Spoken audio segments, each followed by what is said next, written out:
We're rolling. Good morning. We have with us today Mr. Paul Brown, Corporate Officer and Vice President for International Paper, a Fortune 500 company. Thank you for joining us this morning, Paul. Good morning, Dean. Good morning. My first question is, what are the characteristics of a great leader? Well, I think that first and foremost, the chief characteristic is a great leader has to have great character. Has to be above reproach. Never compromises ethics or honesty, and is always reliable and trustworthy. So I think that's the first thing. I think secondly, it's very important that great leaders are consistent in their behavior and that they're predictable. You want the people you're working with to know how you're going to react. What principles are you operating on? And I think that helps the team understand the parameters and how things should be. Thirdly, I think that great leaders are fair. They put aside their biases and their preconceived notions, and they really try to understand what the issues are when dealing with people, and they exhibit fairness in their actions. And I think another characteristic is that great leaders don't take things at face value. They're curious, they ask questions, they challenge the assumptions, and they're very careful to understand all the issues and implications before they make decisions. So there's a lot of characteristics of great leaders, but those are four that I really think about, and the things that I've tried to do myself. I'm not always successful doing that, but it's, I think, four traits of great leaders that I've observed. What are the greatest challenges you've faced as a leader? Well, a lot. You know, it's in the business world today, things move so quickly. Whether it's because of social media or just the fast flow of information, I think the biggest challenge is being able to multitask, to have bandwidth to be able to deal with the multitude of issues that come your way in a fast-moving business environment or academic environment or whatever environment you're in. And so I think a challenge is having that bandwidth, but also being able to prioritize, understand what really is important to work on and where you can bring value to whatever situation you're involved with. So I think that's a great challenge. I think another great challenge is keeping people highly engaged and motivated.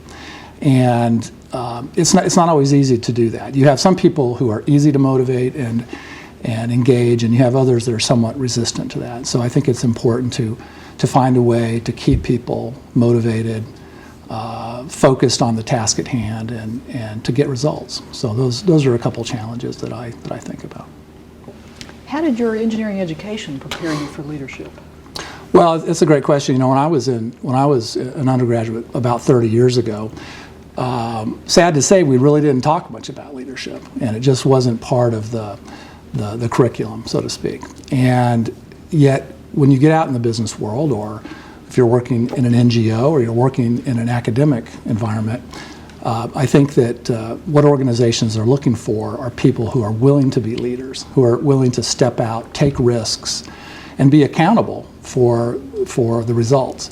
And so I didn't have a lot of that training, frankly, but it's something that's always interested me to take the lead, to try to shape things in a way that, you know, I felt fit the situation. And so while I was here in Gainesville in the College of Engineering, I took every opportunity to lead student organizations. So I was involved in Alpha Pi Mu, the National Industrial Engineering Honor Society, and I was the president of that organization. And I took the opportunity when I was in Tau Beta Pi, the National Engineering Honor Association, to also be president of that organization. And I was involved in the Dean's Advisory Council as a student representative. And so I really sought out opportunities to take leadership positions and to practice leadership and to try to develop a leadership style. And I would urge all students to do that. You know, if first of all, get involved, join student organizations, do more than just the day-to-day academics. And when you're in these organizations, if you see an opportunity to take the lead, whether it's the president of the organization or the vice president or the treasurer or whatever role may be available, I think it's really good practice to do that as a student. When you get into a company, companies are going to want you to take the lead in certain situations. And probably the best way to start while you're here at school is to do it within student organizations. Great advice. What other methods of leadership development were important in your growth as a leader? Well, I was blessed to work with a great company, International Paper, my entire career, and that probably makes me a bit of a dinosaur because I think people tend to move around from company to company more today than in the past. But within the company I worked, there was a huge focus on leadership development. We have an internal leadership institute, a series of courses that people are offered slots in. And so from time to time, you'd have an opportunity to actually take courses and learn about leadership style. I think more important than that, though, was actually observing great leaders. And the company I worked in is full of them, men and women who really are outstanding leaders and managers of people. And to observe these great characters, not only characters, but they had character, and to observe how they would behave in certain situations, and the calmness that they exhibited when things were tough, and the calmness they exhibited when things were not so tough. So I really learned by observing. And then thirdly, there's a lot of great books out there about leadership, and the history is littered with great leaders, and so I'd encourage people to read about them and try to learn what great leaders have done over time and the characteristics that they have had. I think another thing is there are people that are not good leaders, and you can learn what not to do by observing certain people, and that's another great way to learn about leadership. What advice would you give to students who want to become great leaders? Well, I mentioned I think it's a good idea to practice early. Some people are born as natural leaders, but I also think it can be developed. I really do. And part of that means you need to develop having a presence. You need to look the part. You need to act the part. And you need to keep in mind as a leader that everyone is watching what you say and do. So you don't want to act silly. You don't want to tell jokes at inappropriate times. You want to you want to exhibit charisma that people will gravitate towards. Now, not everyone is like that naturally, but you can develop more of that over time. One measure of a great leader is when a leader walks in the room, does everybody sort of notice? And do they notice that person is in charge or is going to make a difference in whatever meeting you may be in? And some people are born with that, as I said, and some people can develop it over time. But it takes practice. It takes a deliberate effort to become a great leader. And I guess that would be the best advice I could offer. What can universities do to support leadership development? Well, when I think I mentioned or maybe before we started filming, when I was in school, there was really no discussion of leadership. It really was not on the agenda. It wasn't part of the curriculum. And yet, as you get into companies, they want you to know about leadership, and they want you to develop a leadership style. So I guess it could be as simple as integrating the notion of leadership into some of the courses that students are taking. And then specifically creating opportunities, whether it's projects students are working on, whether it's clubs people are involved in, but it's figuring out a systematic way to let leaders rise into those roles and making a big deal about it, giving extra credit, creating some competition. Everybody can't be a leader. And there is a certain competition about who actually rises to the top in a leadership position, but that's okay because that's how the real world is. And I think there are plenty of opportunities for students in a college, such as the College of Engineering, to be thrust into situations where there's some competition for leadership, and I think that's probably a healthy thing. How has globalization impacted leadership? Well, I think it's a huge issue. You know, the world has gotten flatter, as Thomas Friedman likes to say, and it's also interconnected in so many ways, just like academics and governments and everything else. And so I think the fact is that people that aspire to senior leadership positions in corporations, more than ever, need to understand global business.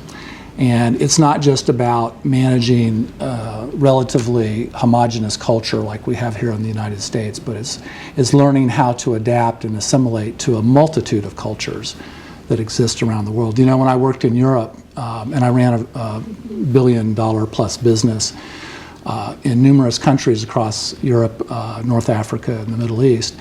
And so I had a leadership team. I had country managers and I had staff managers and whatnot.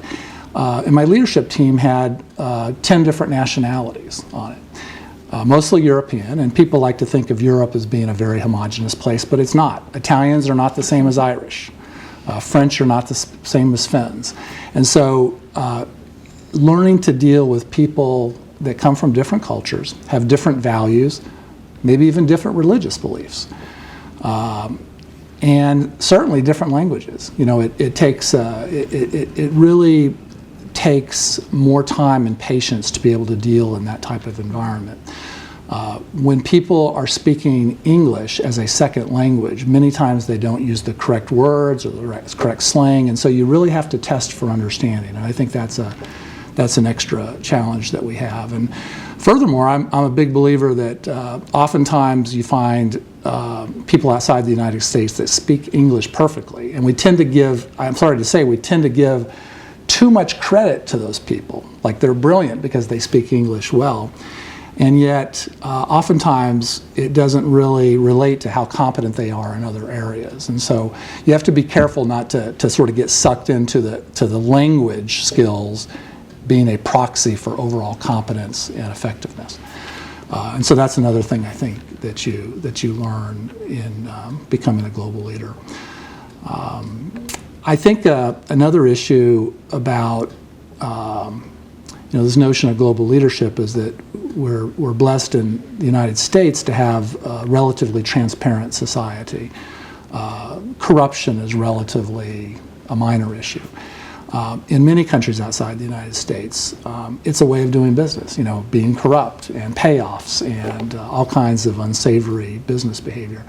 And so as you work outside the United States, you are almost immediately faced with situations that are not ethical or are not the way we do business in this country or in some other Western countries. So you have to learn how to deal with that and have the courage to say no and to ensure that you are being as transparent when you operate outside the United States as you are when you operate within the United States. So those are some of the things that I think about. What key events or people were instrumental in putting you on the path to leadership? Well, I guess I would have to say working for the same company that puts a huge amount of focus on leadership, we have buckets of great leaders in my company, and observing their behavior in the 30-year career that I've had at International Paper, seeing men and women that just have such incredible talent at leading people, coalescing a team around big problems and solving problems as a team. I could name a number of people at my company, and our chairman, John Faraci, is one of the very best at leading a $30 billion company to great success and doing it in a way where he's consistently developing top character in his behavior, a results orientation, a fairness, and a consistency that is really admirable. So I would have to say it's the senior executives that I've worked with in my company. Thank you very much, Paul. Thank you, Dean.